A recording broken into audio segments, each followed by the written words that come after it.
विश्व के सबसे महान शांति दूत कहलाए जाने वाले गांधी जी की चिता स्थल पर इतनी भारी मात्रा में हथियार लैस सुरक्षाकर्मी तैनात करने पड़ रहे हैं, क्या ये इस बात को दर्शाता नहीं कि गांधी जी ने कितना असुरक्षित भारत आने वाली पीढ़ियों को विरासत में दिया? याद रहे, इसी शांति दूत की तुष्टीकरण की नीतियों की वजह से 1947 में भारत का खूनी विभाजन हुआ, जिसमें लाखों हिंदू परिवार अपने पूर्वजों की धरती से उजाड़ दिए गए और उन्हें दरिद्र हालत में बचे खुचे भारत में रिफ्यूजी बनकर शरण लेनी पड़ी। अनगिनत हिंदू महिलाएं बलात्कारियों के हत्थे चढ़ जान गंवा बैठी और अनेकों ने अपना आत्मसम्मान बचाने के लिए कुओं में कूदकर आत्महत्या कर ली। लाखों को अगवा करके उनका जबरन धर्मांतरण कर दिया गया। अनेकों को सेक्स स्लेव बनाकर पाकिस्तान में कोठों पर बिठा दिया गया। इस संदर्भ में गांधी जी की अचूक तावीज़ के रूप में दिया निम्नलिखित संदेश बहुत ही अटपटा लगा। यह गांधी चिता स्थल के मुख्य द्वार पर एक शिलालेख के माध्यम से सुशोभित है। मैं आपको एक तावीज़ देता हूँ।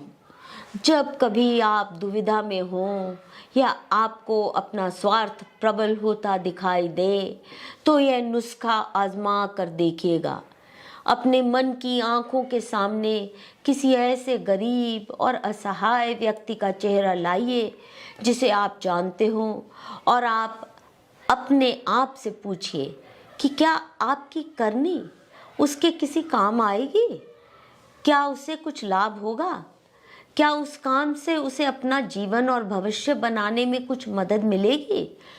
दूसरे मानों में, क्या आपकी करनी हमारे देश के लाखों करोड़ों भूखे नंगे लोगों को स्वराज्य की राह दिखाएगी?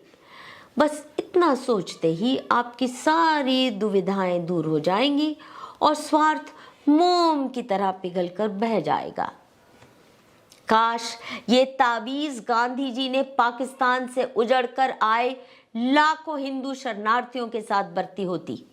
उस समय बेघर हुए फटेहाल परिस्थिति में हिंदुओं की जो अवस्था थी, वे तो भारत के गरीब मजदूर किसानों से भी बदतर थी।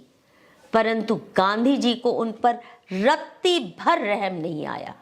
उल्टा हिंदू शरणार्थियों पर ही बरसते रहे कि पाकिस्तान से भागकर क्यों आए, महिलाओं ने शांति से बलात्कार क्यों नहीं स्वीकार किया, हाय तौबा क्यों मचाई, वहीं अपने को खुशी से कातिलों के हवाले क्यों नहीं कर दिया, जिससे गांधी के सच्चे अहिंसावादी सिपाही होने का गौरव प्राप्त हो जाता। हिंदुओं पर हो रहे भीषण अत्याचारों को रोकने की बजाय इस शांति दूत ने क्षतिग्रस्त हिंदुओं के खिलाफ ही मोर्चा खोल दिया।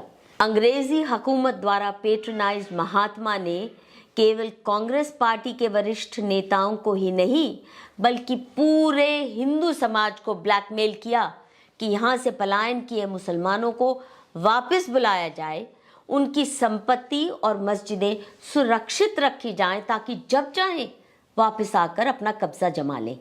यही नहीं, जिन मुसलमानों ने पाकिस्तान की मुहिम चलाई थी उन्हें भी यहीं रहने दिया जाए और धार्मिक स्वतंत्रता के नाम पर उन्हें हिंदुओं का धर्मांतरण करने की खुली छूट और कॉन्स्टिट्यूशनल अधिकार दे दिया जाए। नतीजतन 1947 के खूनी विभाजन के बावजूद भारत में हजारों मिनी पाकिस्तान बन चुके हैं, जिनकी वजह से अनगिनत टेररिस्ट अटैक हुए और कश्मीर की तरह देश के अनेकों जिलों में से हिंदुओं को मजबूरी में पलायन करना पड़ रहा है।